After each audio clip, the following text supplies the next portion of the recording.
Hello and welcome to the Avrum Rosensweig Show. Welcome to one of the internet's best podcasts, where we dive deep into the lives of the extraordinary and fascinating people who leave an indelible mark on our world. Join us as we explore their captivating stories, remarkable achievements, and unique perspectives that shape history and inspire generations. Get ready to embark on a journey through the lives of inspiring people unlike any other.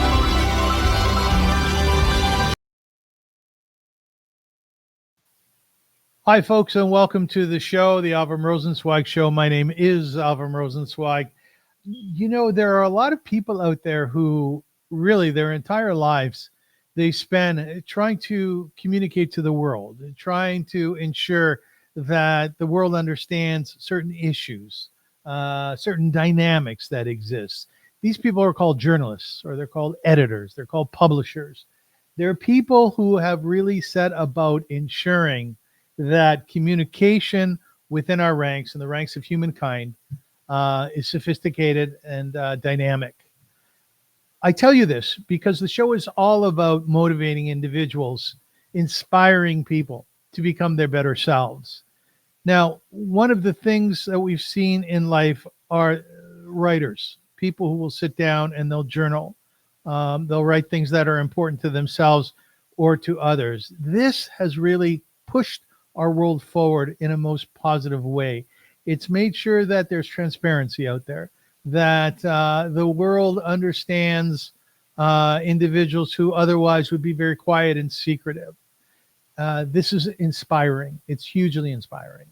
Now, today I have with me as my guest Gary Rosenblatt, who is one of those people who is a journalist, who is an editor, a publisher, and who's somebody who has really given his life over to making sure that communication is better amongst us, transparency is greater, and that our world has a better understanding of one another, hence more peace, hence love between humankind, more so. Gary, do you think that's an accurate description of a journalist? I think that's an aspiration. I keep reading about statistics about how little trust people have in journalists these days. Which is a whole topic in and of itself, but it's certainly an aspiration to the idea that the more well-informed people are, the better off they'll be, the better off society will be, will make smarter decisions. Whether or not that plays out in real life is up for grabs. I'd like to give my viewers and my listeners a greater context as to who you are. So, as my father used to say in Yiddish, Hezer zu, have a listen. Okay. In 1972, Charles Chuck Berger, the grandson of the founder of the Baltimore Jewish Times, became the weekly publisher. In 1974, he hired Gary Rosenblatt as the editor. The two expanded the scope of the paper's coverage as well as the size. In the 1980s, the paper regularly exceeded 200 pages, and circulation peaked at over 20,000.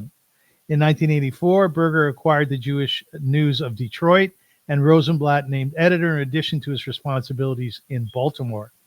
In 1988, Berger bought the Atlantic Jewish Times, adding Rosenblatt as editor there as well. The Detroit and Atlanta paper were given similar makeovers, including an emphasis on more and deeper local reporting and enhanced graphics before Rosenblatt left for the Jewish Week of New York in 1993, a position he held there until 2019. And Gary is the father of a musician, Dov, most importantly, right? And two other kids. I don't know why Wikipedia hasn't recognized my two older kids, but thank God we have three. Well, we do a lot of music here, but Baruch Hashem, you have three kids. You know, the question that comes to mind, Gary, is you have a very prolific background in history in publications. I've written, I've been a journalist for many years myself, and I know what it is to run a podcast. It's arduous. It's very labor intensive. How did you do this job for three newspapers? I don't get that. I'm not sure. Just to be clear, my primary position was in Baltimore at that time, and the staffs of the Detroit Jewish News and the Atlanta Jewish Times. They had their own staffs. So I thought of myself, I was given the title of editor of those two. In truth, I was more like the phantom editor. I would visit one or the other, usually for a day and a half, a week. So the best part about Detroit was when I came home on Friday afternoon to Baltimore, it looked like Honolulu. It's right, it was kind of bleak and cold, and but it was a challenge getting to know the communities.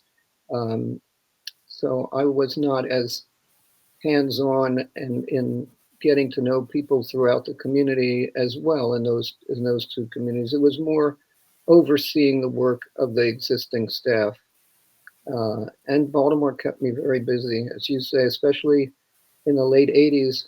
We were a magazine format, a glossy magazine, and we were, for a couple of years, the magazine was too thick to staple. So they had to perfect bind it like they do books. So Chuck Berger, Olav Shalom, who was a wonderful mentor and friend and businessman, smart businessman. His background was not in journalism, but he was he was the third generation publisher of the Baltimore Jewish Times. So I once complained about how hard it was to fill the paper. We were talking about a book review I was working on. He said, "Why don't you just publish the book?" But yeah, those were great. It was kind of a golden era for Jewish journalism, I think, in the 80s and somewhat in the 90s as well. Well, what made it the golden era? Well, first of all, there was journalism was, I think, more respected in general. The Jewish communities in those cities were very active and engaged. Baltimore had about 100,000 Jews, and they all lived within about 3 zip codes in the northwest area of the city.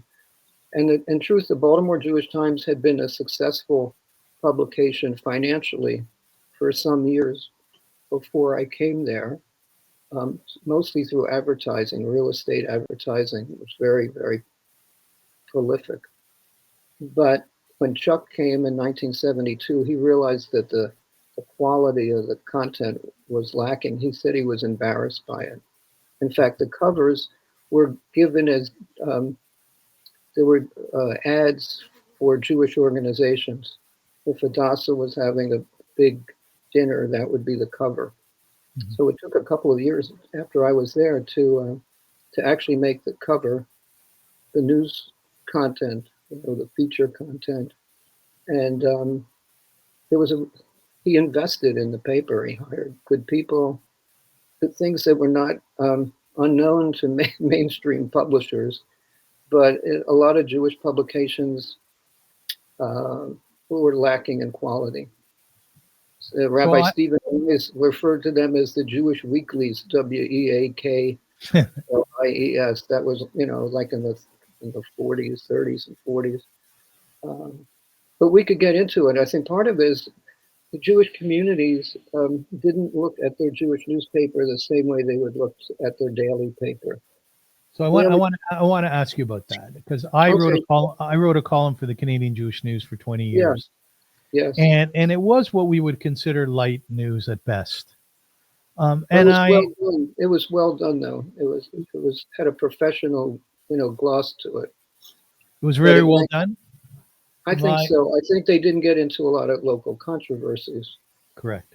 So that's my question. By the way, the person who hired me and ran the paper was Mordechai Ben-Dat, and I was extremely grateful to him. He's a good friend of mine. He's a wonderful human being. Wonderful person. Yeah. But Gary, I guess right.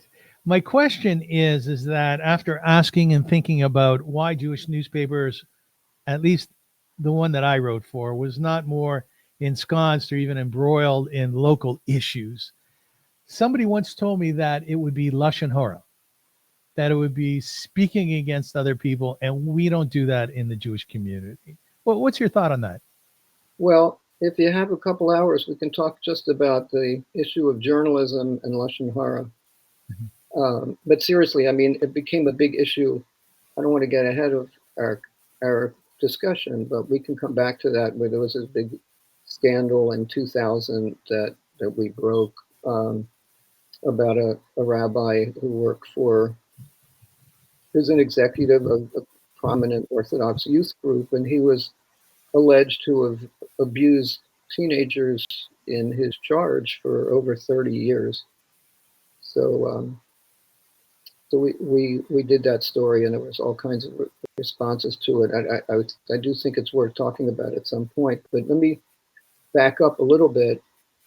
So I think when Jewish readers, again in general, when they pick up the local paper, whether it's a Toronto or Montreal or New York or wherever, they have certain expectations of what they're going to read. They want to read what's happening out there, what's news of the day around their community and beyond. And I think Jewish readers of a Jewish newspaper want to feel good about what they're reading, particularly about their community. They also, the federations in most cities that have a significant amount of Jewish population, the federations are a powerful organization. They do wonderful work in raising funds for Israel and around the world and for their local communities. But they're not keen on seeing controversies that are going on in the community show up in the newspaper, whether or not it's about the federation itself. And a lot of people in the community really don't want to read it. You know, I think of the journalist, part of the journalist's job is to help us look in the mirror.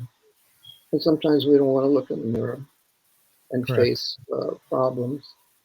So I think of it like the first commandment of journalists is to shed light on issues that are in the shadows.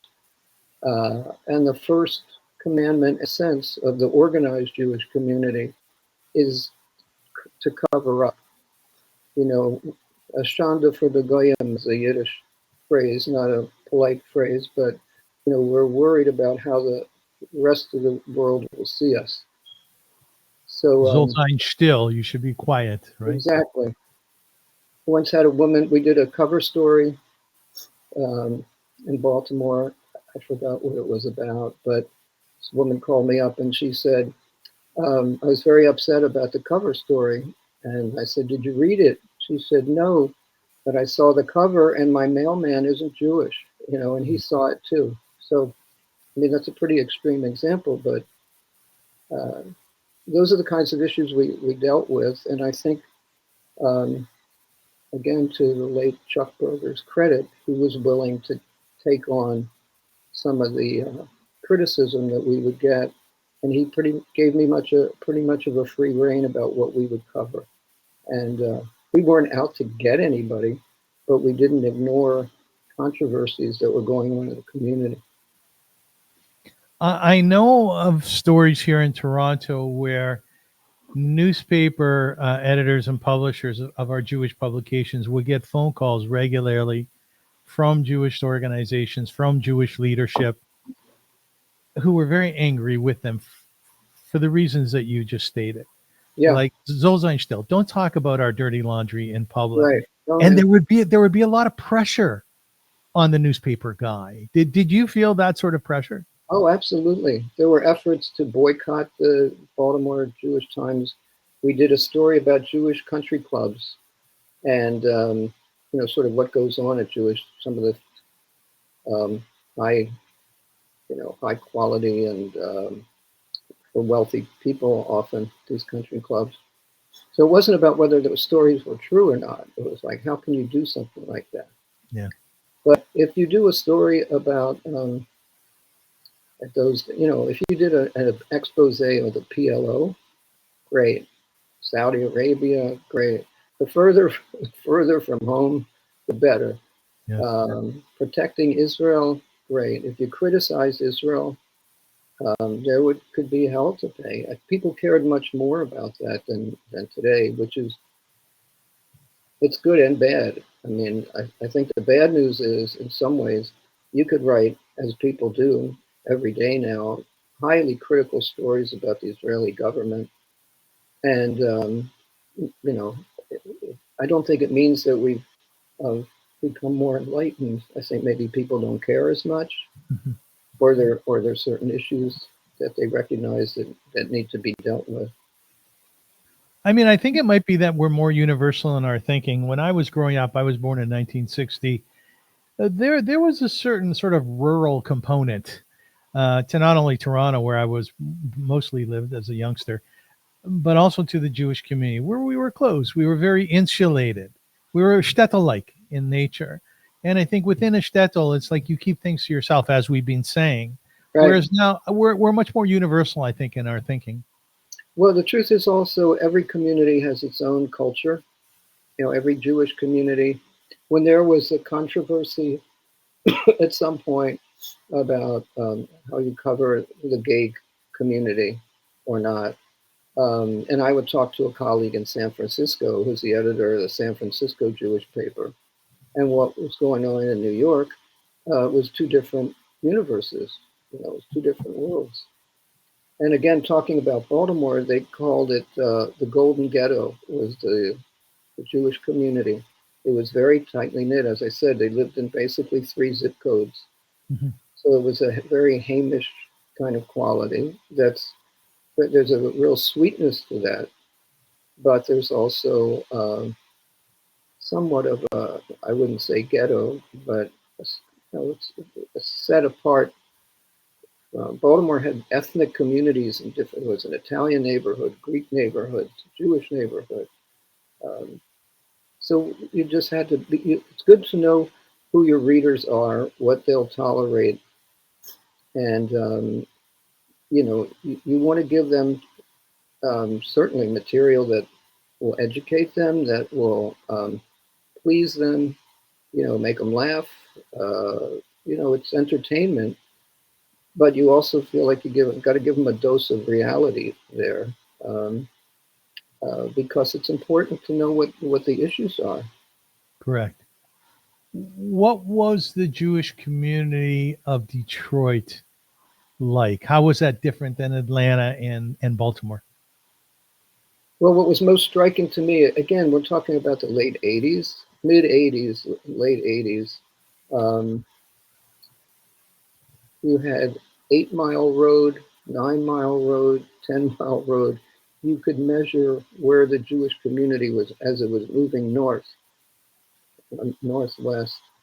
So it was very suburb oriented.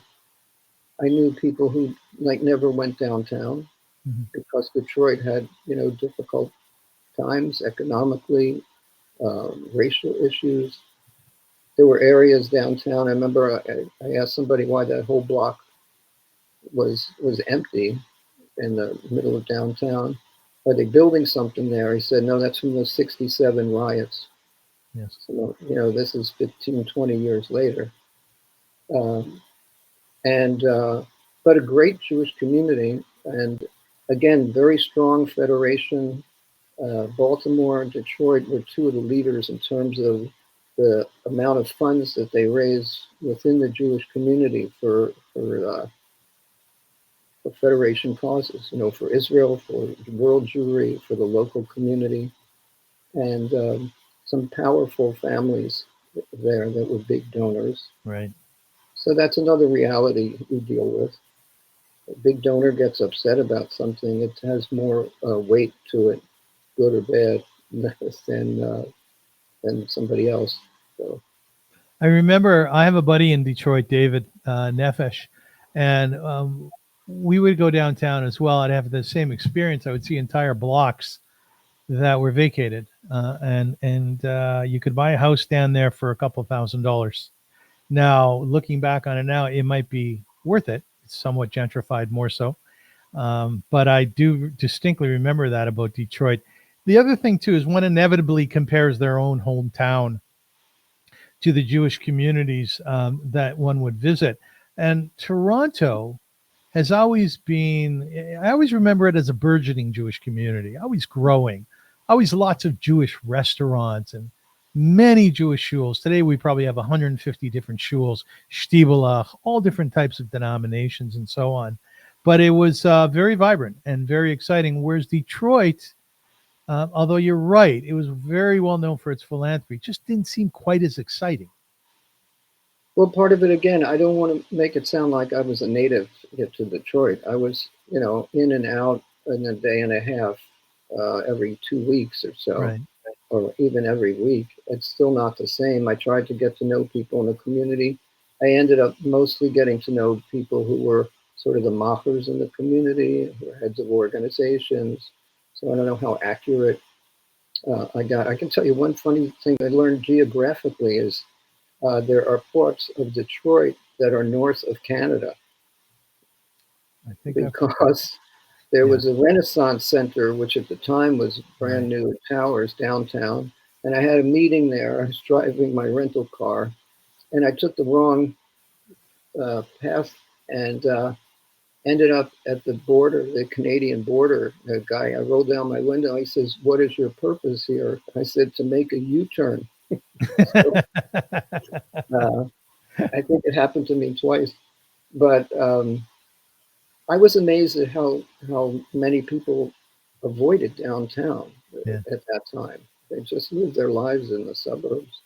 Right. And but you're talking about our native town. I grew up in Annapolis, Maryland, capital of Maryland, home of the U.S. Naval Academy, oldest state house in America. It was actually the capital of the United States for about 6 months at some point, but not lately. No. And so my dad was the rabbi of the only synagogue in Annapolis. It was an Orthodox synagogue. He was ordained at Yeshiva University. But there were probably at its peak maybe 250 families, and 4 were Shomer Shabbat. And so you're right about initial impressions when we're growing up. The Jews in that synagogue got along because they had to, Right. It was a reality there. So you move to New York, which is intimidating. When I first, took the job in 1993, and I had been writing a column every week in Baltimore for years, and I decided I'm going to write a column here too and get to know people or let people get to know me a little bit. So one of the lessons I learned, one of the first columns I wrote, it was in the summer, it was right before Tisha B'Av. So I wrote this, I was kind of feeling my way through, who are these people I'm writing for? So I wrote about, we learned from the rabbis at Tisha B'Av, it became such a tragic day because the Jews couldn't get along with each other. Yeah, that's, goes back to the Talmud telling us that. So I wrote, it's important for all kinds of Jews to get, motherhood and apple pie kind of piece. So the paper comes out and I get a call from a rabbi in Brooklyn, Orthodox rabbi, who's furious. "I demand to come and see you this afternoon. I am incensed at what you..." So usually when you write something controversial, you have some clue that some people are going to be upset. I was clueless. I mean, and he's ranting and he says, how you could write a sentence that put conservative and reform and reconstructionist, communities in the same sentence as the Orthodox community. That's what he was so upset about. That, it was so. So I came home. I told my wife, "Well, I learned an important lesson today. No matter what I write is going to get people upset. So I might as well not be too parlous about it and just say, what I want to say and not, not dance around it." So that he gave me a very important lesson very early on. Yeah, But people New who, York, New York, if you don't like the synagogue you're in because the rabbi didn't smile at you that morning or something, you go to the one across the street or the one down the block. So yeah, it's not a Jewish community. It's hundreds of Jewish communities.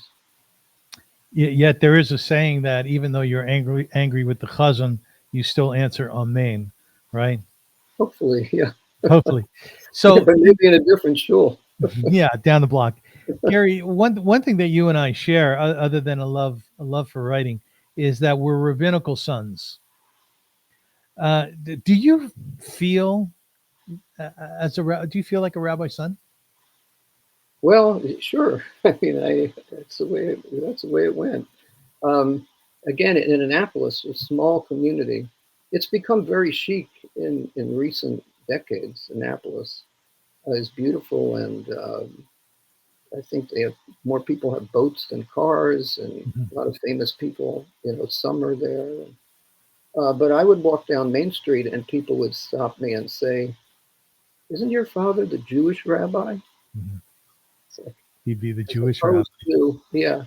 So, and in the community, if you're the rabbi's son, it has its positives, and you get, become a teenager, you want to, go out with girls in the community, being the rabbi's son. I don't know, it has all kinds of, I'm sure you have similar stories. Yes, I do. I do. There's like everything else, though. There's also a downside to it, and I think the downside with me, and I wonder if you share this, is that you were held to a different standard.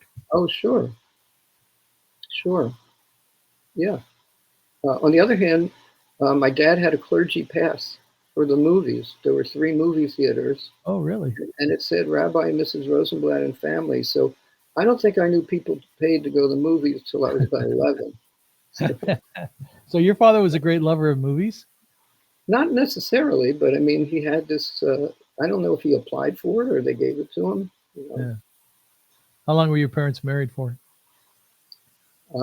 47 years. My father sadly was killed by a hit and run driver No, uh, sorry.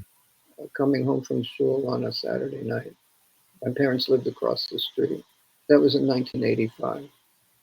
But he had been the rabbi for 38 years and had retired like 2 years prior. Hmm. And my mom stayed in the community, stayed in that house um, for another 24 years till she passed away in 2009. What was she like? She was amazing. Um, she was the Rebbitzin. Rabbis came and went after my dad passed away. Um, and she felt like when you get to a certain age, you can say whatever you want. Yes. Yeah. For some people, it might be 90. For her, it was younger. But she was she was at an institution there. She had been there since 1945 when my parents moved there. And she was very warm and outgoing. She had a southern accent, even though came from Poland when she was 8.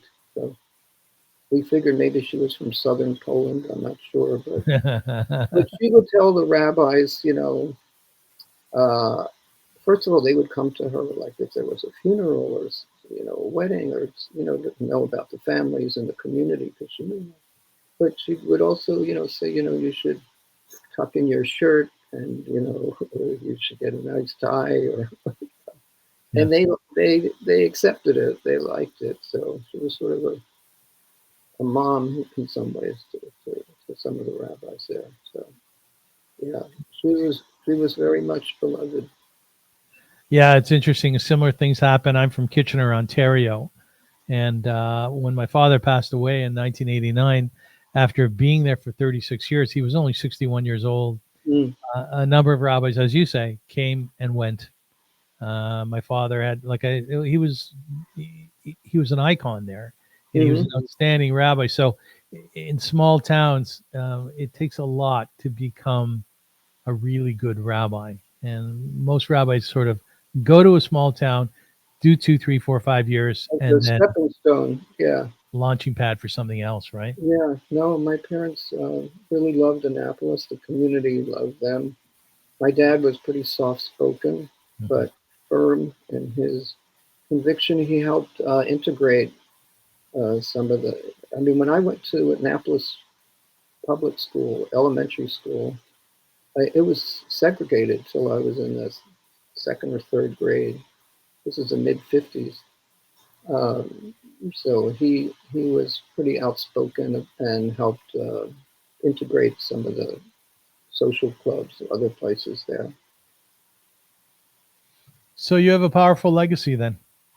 I do, I do, and a lot of rabbis. My maternal grandfather was a rabbi in Baltimore who was a big Talmud Chacham, a big student of the Talmud, and sat and learned in his tallis and tefillin all day.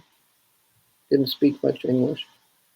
But I lived with my grandparents from the seventh grade through 12th grade because I went to the yeshiva in Baltimore, which is about an hour away from Annapolis. So I got a separate education in Yiddish and that whole experience. Very different than Annapolis. Were your grandparents old, or were they old young? Well, first of all, people who were even numerically, I don't know, 60s and 70s, in those days was considered old. I mean, people didn't live as long. But no, and my grandparents took care of me. And my older brother had done the same thing. He came in fifth grade to the yeshiva through 12th grade. So they must have been around 70 when I came. And I have lots of stories about. Was I it mean, nice? Was it nice living with them? yeah. I mean, it just. I mean, my Bubby was a great cook. So she was very warm and outgoing person. It's my maternal grandparents. My Zadie spoke, maybe 11 words a day to anybody, so I was a little intimidated by him. And but I learned a lot of Yiddish. I still speak Yiddish self-consciously, you know, um, but I understand Yiddish well. And I also was confused by a lot of words I thought were Yiddish that were English and vice versa. So Yes. I have a whole collection of them. We also had Yiddish in our home. I remember once saying sort of half English, a little bit of Yiddish thrown in. My father, when he would get upset with us or somebody would hurt him or what have you, he would say, "What do you think a father's heart is made out of? Rajinkas, raisins." Raisin, sure. Right, right. I want to jump back to the world of journalism. This is a fascinating piece that I'd like to read to you and have you comment on. While you were at the Baltimore Jewish Times, you published an article. It was in September of '84, titled "The Simon Wiesenthal Center: State of the Art Activism or Hollywood Hype." And you were analyzing whether the Wiesenthal Center officials were being honest in marketing their Holocaust Museum as non-sectarian, humanitarian institution in order to receive funding from the state of California. Now, what's amazing about this, and this does not happen very often, the article was one of two finalists for a Pulitzer Prize in the category of special reporting in 1985. And the honor marked the first time an article in Jewish publication was cited in the Pulitzer competition. Just being cited for a Pulitzer is a big deal, right? Well, I didn't know at the time. I was out of the country when I got the news that I was a finalist, and I was very excited about it. But I had no idea how many finalists there were. But there are only two, Yes. and I had probably the misfortune about 10 years later of meeting one of the judges who had been the publisher of the LA Times. And when I was introduced to him, he recognized my name. And he said, "Oh, I was one of the judges." Yeah, he said, "You'll never know how close you got to So that he said. winning a Pulitzer." I wish I hadn't heard that. Um, but yeah, I mean, that's a good example of, I was very proud of that piece. I spent months and maybe 5, 6 months working on it, while doing everything else. and going to LA, interviewed dozens of people, including Rabbi Marvin Heyer, the founder, director, um, who never spoke to me off the record. He was straight, you know, he was the only person I think I interviewed for that story that never went off the record. And, I don't think he was crazy about the article, but I think it was an important piece because the Wiesenthal Center was just pretty new at the time and had become so popular so quickly and raised so much money. They really were the first to do the kind of heavy marketing and fundraising. So I mentioned in the story, I'm sure, that groups like the ADL, which was probably the most parallel kind of organization fighting anti-Semitism, um, I'm sure there was a bit of jealousy Yes. between the legacy groups and who are these newcomers on the West Coast. But there were also legitimate issues, I think, about what I called Hollywood hype. So, in other words, when there was this was part of the story. There was an incident where one of the Jewish institutions or synagogues, I forgot, a prominent institution, had swastikas painted all over it.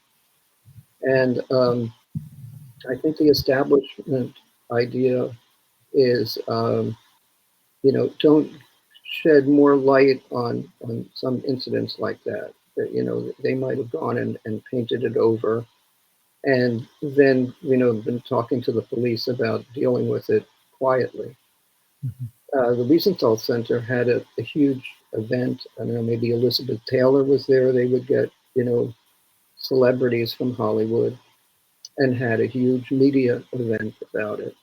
So it was a different approach, and they have a very proud record in a lot of ways. But this was the other interesting piece, by the way, was that Simon Wiesenthal had his name on it, and I interviewed him, and I interviewed Rabbi Heyer separately, and they each sort of said, this is really about what I created. So they came from very different places. What was Simon Wiesenthal like? He was obviously had done amazing work. I mean, he was older at that time in the 80s. This is 40 years after the war, so he wasn't as active. And he lived in Vienna, not known for being a warm community for Jews to live in. I think he was criticized by some as not being as Zionist as people would have liked. But his accomplishments are remarkable in what he did and his work during and after the war. And he was a presence, when you talk to him. He was somewhat acerbic, wasn't he? Yeah. And he had little asides about what the Wiesenthal Center in LA was doing. The truth is, part of the acrimony within the Jewish community in Los Angeles is a group of Holocaust survivors, a small group, had wanted to build a Holocaust memorial institution, and they had trouble getting funding. They had trouble working with the Federation. And they finally got Simon Wiesenthal to come to Los Angeles. He gave a speech at a big fundraising event for that effort. And then within a couple of years, Marvin Heyer had gone to Vienna and made a deal with Wiesenthal, I think, on the spot, very quickly. And so the local Holocaust survivors felt betrayed by him. And they did end up with a very modest institution of their own. It was housed in the Federation building at the time. And it was probably a mile away from the Rosensweig Center. So here's one community that has two Holocaust, memorial museums a mile away, and great bitterness between the two institutions. Yeah, it sounds like that joke, where the Jew lands on the island. Years later, he's rescued. There's two shuls. He goes, that one I daven at, that one I wouldn't step foot in. Yeah, I didn't know it was a joke. Yeah, honestly, right. That's even a better joke. Yeah. I worked for the United excuse me. I worked for the United Jewish Appeal for 7 years in Toronto. And I also started up a Jewish humanitarian organization called Via Havta. So I was very deeply honored to sort of hobnob with some of the greats in the Jewish world. Yeah. When I was at the UJA, I spent a little bit of time with Yitzhak Shamir, who was the former prime minister of Israel. He came to Toronto and he spoke, and I was responsible for his trip. And some very, very interesting stories came out of that. I spent time with Ehud Barak. I spent time with individuals who were responsible for rescuing Ethiopian Jews. And to this day, I feel so lucky, having been central for a while anyway, with Jewish leadership, some Jewish greats. Do you have stories to tell of individuals who you hung out with? Great Jewish leaders?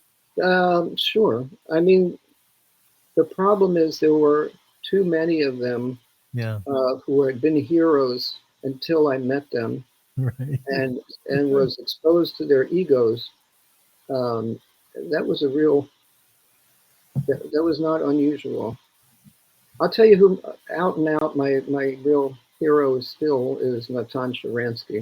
Yes. Who I've gotten to know, and part of what's remarkable about him, besides what everybody knows about his bravery and being in confined in jail for almost 10 years, and his defiance, he has a remarkable sense of humor and often self-deprecating. And one of my favorite stories, pardon me, when he finally got to Israel, his first job, he worked for the Jerusalem Report magazine. And I had met him when he first came to America. So when I was in Israel, I was in Jerusalem. So I went up there, and I had some friends who worked at the Jerusalem Report, and it was lunchtime in their office. And Sharansky's playing chess with a guy, and there may be 7 or 8 people watching them. And somebody says to him, Natan, is this guy any good? The guy he's playing with. He says, I've played with better, including myself. He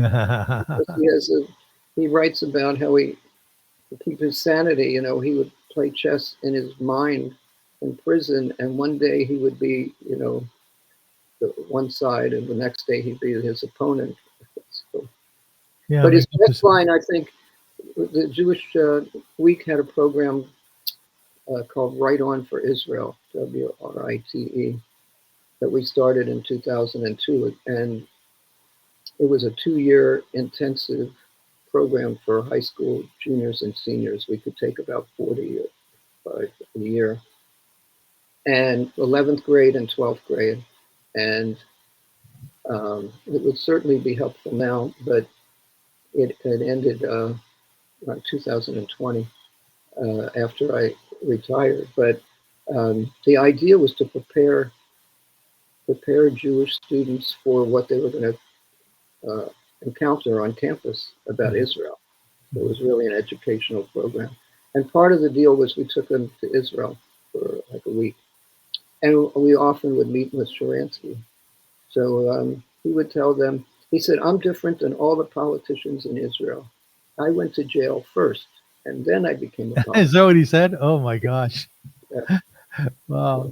I was on a dais with Nathan Sharansky here in Toronto, and my brother-in-law, unfortunately, was murdered here in Toronto. Oh. And shortly after he was murdered, a lot of organizations figured that they would raise money on his memory, and they did. And Nathan Sharansky was invited here, and I was sitting next to him, And I turned to him, and I think one of the final lines in Michael Gilbert's book about him, Michael Gilbert, correct? Martin Gilbert. Martin Gilbert, I'm sorry. Yeah. It was, and that was the little man from Donetsk. And there he sat next to me, a little fella. And I asked him that story about playing chess in the Gulag in his head. And he said, absolutely, he did. But he really is an amazing human being. Really He is. Yeah, he's authentic. He's authentic. So a lot of Jewish leaders are very charismatic and I think do a lot of wonderful things. But somehow when your way of meeting them as a journalist and you're interviewing them, you see another side. Is there anyone else who stands out? As a positive, Mm-hmm. I'm sure well, a lot of these people. David Hartman is somebody I really enjoyed, talking to frequently, and others. I mean, I don't want to leave people out. We don't want to speak. Yes. Yeah. There is a story that you alluded to before about this rabbi, Baruch Lanner, an Orthodox Union educator who was eventually arrested as a pedophile. He had worked with young people, and he was convicted of sexually abusing 2 teenage girls in an incident dating back to 1992 and 97. The Jewish Week wrote about it extensively. The OU was not happy with it, whom he had worked for, but you both received praise for it and criticism from the New York Jewish community.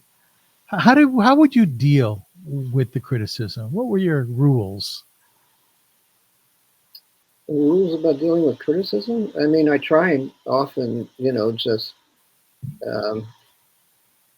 not respond sometimes, or not respond in an argumentative way. Mm-hmm. I still am baffled by the fact that we talk about Lashon Hara earlier, the idea that we're not allowed to spread, gossip about people. And the truth is, in some ways of Lashon Hara extended, you can't say something nice about somebody in public because someone else, knowing human nature, will say something bad. I had a lovely dinner at their house, but the kugel was no good. Right. So that's just the way we are. But on a serious level, and as someone who considers himself an observant Jew, the fact that people can be outraged that you write about somebody who is accused of and found guilty of sexually, physically, psychologically abusing hundreds of teenagers over more than 30 years, when the institution, which is an Orthodox institution, prides itself, as this was a leading youth group, National Conference of Synagogue Youth at NCSY, that he was a director of, and had heard these allegations for years and years. These kids would come and complain to his superiors, and nothing was done about it. Mm-hmm. And to say that I was the one, by writing about it, that was sinning, when I felt that what we were doing is protecting countless kids from being abused. And I'll never get my head around that. But yeah, I mean, I had at least one serious death threat. Oh, did you? Yeah. Parts of the community that were going to boycott, again, they were, if you go back and look at the Jewish Week, like a week or two after the story came out, we printed some letters about how they're, going to put us out of business, and they're going to, like, how could you say these terrible things about this learned rabbi? And Baruch Lanner was a complicated person, of course, but he was a very charismatic, amazingly good teacher. And some of the women who came forward will credit him that they ended up in careers in Jewish education and chinuch and Talmud study and everything, based on a lot of, what is a positive piece of him that as an educator. But at the same time, he was he was convicted of abuse. He went to jail for several years. So I think much of what we would call Amcha, the mainstream community, um, was very grateful that this came out. Interesting, when I first would hear from people, they either would say, "I can't believe this," it was hard for me to believe that this happened. And the other people said, like, "Oh, I heard about this 25 years ago. Right. It's it's it's about time it came out," something like that. So um, people reacted in very different ways. The New York Times did one of the stories. They did an interview with me because they saw a lot of the nasty reactions. So I was described as sort of you know being beat up for this story. Um, but there were prominent rabbis who thought I should be fired. The OU was very upset. Uh, and ironically, the OU, the Orthodox Union, which is the parent group of NCSY, had a commission, not an independent outside commission, but a commission they put together. And Richard Joel, who later became the president of Yeshiva University, at the time he was the head of Hillel, he was the chair. And they spent close to a year, spent probably close to $1 million in a very detailed study, and confirmed everything we had in the story. And but they've never issued a public apology to the women, at least 5 of whom sued them just a couple of years ago. There was a step back law where, for a certain period of time, even though the statute of limitations had run out long ago, these are women whose experiences with Lanner were in the 70s and 80s, so they're like grandmothers now. But they were able to sue in New York, and just a few months ago, the OU settled with them quietly and paid them. None of the details have been made public, but some of the women, including one whose essay I posted on my Substack column, wrote a very emotional, poignant piece about what she would expect for them to do teshuva. It was right before Rosh Hashanah and Yom Kippur, asking that they, publicly acknowledge their role and do something about it. But we were both disappointed, but not surprised that nothing came of that. We had similar situations here in Toronto, and I remember people saying, "Oh yes, I knew about this many years ago." But soll sein still. Everybody was quiet until they weren't, because some boys who had been sexually abused eventually came out. Actually, one of them killed themselves. Yes, I remember that. So it's not just the same parent who was, be complaining bitterly about, that this article came out, and you said, your child was one of those people. Yeah. You see on their face how they have a different viewpoint. Yes. Now, you retired in 2020. Prior to that, you published a book, Between the Lines. It's a 278-page book featuring 80 of your columns. You also have an account in Substack, and you have, I think, 4,000 followers. I've seen some of your columns in Israeli newspapers.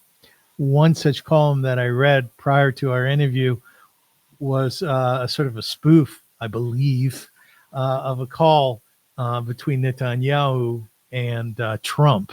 It was a spoof. Good, good. Yeah, but at least two people thought it was for real. Yes, Yeah. for a second I looked, I took a step back and I go, oh, this must be a spoof. But it was an interesting article. Well, the truth is, I started out, I wanted to be a stand-up comedian, and I had a short-lived career. I never gave up my day job, but I Yes. did, I was at the Catskills a couple times, and Oh, you did? oh yeah, we could do that another time. But Alrighty. Okay. you know, when the owner of the Catskill Hotel who hires you tells you that you're going to come on Saturday night, after his famous phrase to me was, "My machutin is a shtickle magician." If you want to translate it, I guess, like my in-law is a bit of a magician. Yes. So very briefly, the magician was supposed to go on from, like, I don't know, 9 o'clock to 9:30, and I was supposed to go on from 9:30 to 10, and then they were going to open the tea room on Saturday night. And the magician went on till like almost 10 o'clock. People were asking him to disappear. Can you disappear? And his stuff wasn't going over too well. But as soon as he finished, the host came out and said, "Thanks very much, ladies and gentlemen. The tea room is now open." So I'm a poor young guy. I come running over to him. I said, "What about me?" "Oh, yeah, I forgot about it." So he said, "We have a great young comedian. The only people who stayed were the people in the back row who couldn't hear." So it was not my best performance. That was a great career. But if you ever hear somebody say, "My machutin is a shtickle magician," Yes. run for the hills. But But we every year, whether starting in Baltimore and all the years I was in New York, so it's like a long time. From 1974 to 2019, we did a Purim spoof issue. Mhm. And after a while, people got used to it, but we had a lot of, the first year we did it in Baltimore. I'll just tell you this one story. Yes, Do please. you remember Cosmo magazine, Cosmopolitan magazine? They used to have full page ads, all over the place. They'd have like a beautiful young woman in a very provocative, low cut dress. And she would say, you can usually find me, I'm going out dancing, whatever, on the town. And then the tagline was, I guess you could say, "I'm a Cosmo girl." Yes. So this was before Photoshop, but we took a headshot of Golda Meir and we put it on the body of one of these young women. And it was, you can find me in the Knesset, reading the Farm Bill and wearing my Red Cross shoes and stuff like that. And I guess I'm a Cosmo girl. So the paper comes out and I get a call from an older woman. And she says, "I can't believe you put that picture of Golden Meir in the paper." Yeah. And I'm trying to explain to her that it was Purim and that it was a joke. And It was a shtick. She kept talking and she says, "But if I had a figure like her, I would also put my picture in the paper." That's great. So there were some variations of that over the years, but I've learned to, like, unfortunately, I write satire at the top so people won't, get too upset. Listen, a lot of people thought All in the Family was a real A show, documentary. a documentary type show. Yeah, right, Yeah. exactly. Gary, are we going to be okay, the Jewish people? Wow. The long-term answer is for sure. Short-term is it's difficult. It's just a really difficult time. We've never seen anything like this in our lives. And maybe we heard from parents and grandparents about, it could happen here, and people who experienced it, the kind of anti-Semitism. And look, you and I have lived through a time when Israel was the darling of the world after the '67 war. Super Jew was, And we also lived through, if you remember, Look magazine, Yes. which at some point was had a bigger circulation than Life magazine. Mm-hmm. Had a cover story in 1964 called "The Vanishing American Jew." It said by the 21st century, we wouldn't be around. Of course, Look magazine hasn't been around since 1971 or two, but they talked about the intermarriage rate and less Jewish identity, less observance, lower birth rate. So those are still issues for us, and I guess in some ways, the issue is certainly the numbers about interfaith, families and interfaith marriages outside of the Orthodox community are very substantial, over 70%. So I guess the question is how those children are raised, and what does it mean to be Jewish today? In terms of, is it about ritual and observance, or is it just about liking Rugelach, or how we define it? So our numbers are still there, but is the quality of what it means to be a Jew, and certainly after October 7th, how people have changed and how there have been some dramatic changes. People suddenly becoming more connected to the Jewish community, to Israel. Have you But again, experienced? in a sentence, what's happened statistically and sociologically is that the biggest growth in the Jewish community has been on the margins, to the left of, they're called nuns, NONES, that have no affiliation Jewishly. That's a big group, a growing statistic. And the other is on the right, is people becoming Orthodox. So we're in for a lot of change, but I think one thing we've learned from Jewish history over a couple thousand years is we're very resilient, and we, sort of find our way. So What I find very interesting is that you responded more so to the internal struggles that the Jewish people are looking at, and my question was more so directed externally. In other words, the level of anti-Semitism out there, the diatribes against Israel and the Jewish people. I'm curious that you didn't go that route.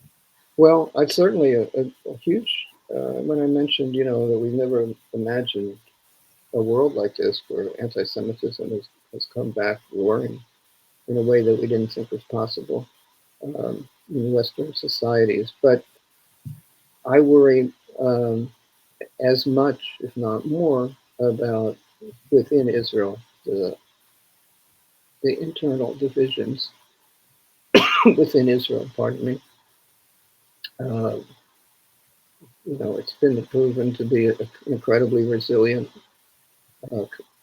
society, but between the politics of the Netanyahu politics and this small segment on the right that wants to resettle Gaza, and a coalition that is ready to give more money to the Haredim, who are not serving society in any formal way, not the army, but in other ways. I think they have to work something out. Or, when we talked about before about Tisha B'Av and the idea of Sinat Chinam, the greater. When we talk about Tisha B'Av, we don't talk about the military victory that defeated the Jewish people at that time. We talk about the inner conflict that Jews couldn't get along with each other. So I think that's as great a worry. We have to worry about something, but it's a very serious one. Gary Rosenblatt, I want to thank you very much. I'm glad we ended on this cheerful note here. Well, listen, I'm going to take it down a cheerful road here, because I, having been born into a Jewish leadership home and worked in the Jewish community for many years, I understand the rewards of it. I understand the tribulations, And you and I don't know each other well. We've talked a few times, but I see what you have accomplished on behalf of so much of the Jewish world. And I really want to take this opportunity to thank you for your work, because I know that it has its struggles. I know that it's challenging. And I also know how beautiful and rewarding it can be. And so much of what you said here today, albeit, there's a lot of pockmarks in our community, and every community has that. It's very clear that you're quite passionate about what you've accomplished. So thank you so much for that. Thank you, Avrum. I really enjoyed talking with you, and hope for whether we do it publicly or not, I hope we continue our dialogue. Yes, I would very much like that, Gary. I quite enjoy your stories and your narrative. If people want to read some of your stuff, where might they find it? Oh, thank you for reminding me. I write pretty regularly on Substack. In fact, I realized I looked it up today. I've written about 220 columns in 4 years. So that averages to about one a week. I think it's in my biorhythm because I've been writing a column for a long time. So most of them are serious. Some of them are funny, hopefully. And so it's you can find me at Substack. If you go to substack.com and put in either my name or between the lines, you can, and I have free subscribers and paid subscribers, so people have a choice. Okay, wonderful. And I'm happy to have people read, whether it's either way. I'd be happy. Terrific. You could reach me at Gary Rosenblatt substack.com. Okay. Okay. And I also want to remind people that if your Mahutin is a shtickle magician, watch out. Then watch out. Watch out. Okay. Ladies and gentlemen, I want to thank everybody for listening and for watching. It's been an absolute pleasure. I've been speaking to Gary Rosenblatt. And you know what? I remind people why I do this podcast. I do it really because I want to inspire people. I want my listeners, my viewers, to hear from individuals around the world, both from the Jewish and the non-Jewish world, of who are inspiring, and to learn from them. Many people, yeah, please, yes, please. One of my it's not even a pet peeve, but just an observation. We always talk about Jews. The world is made up of Jews and non-Jews. Yes. Of course, we are 0. Whatever. But I like to think of, like George Washington was the first non-Jewish president of the United States. So there's a big category of non-Jews. We haven't come up with a better phrase, but I get the message. Yeah, I think it behooves us to recognize that we share this planet with another 8 billion people. Yeah, and try and squeeze a little room for them. Absolutely. And I don't think that, I believe in God, and I think that God gave us all a gift, and I don't think those gifts are specifically for Jews, right? So I think it's incumbent upon us to recognize that. Absolutely. And obviously many people do. But take out of this interview what you can. A lot of people are trying to find their zone. They're trying to find their way in life. They're trying to find their passion. And it's very clear that once you find your purpose, once you find your meaning, life is so much brighter. It's so much more illuminated, like the candles of Hanukkah. So listen to the Gary Rosenblatt story and take out of it what you can in terms of inspiration. And with that, I'd like to wish everybody a Chag Sameach, a happy Hanukkah, and the lights of the Hanukkah menorah should illuminate our world and bring peace to the Jewish people, to everybody, everywhere. And until we meet again, sei gesund. Well, how do you translate sei gesund, Gary? Be well. Yeah, be well. Right. Go in good health. Amen. Thank you very much. We'll talk to you soon. Thank you.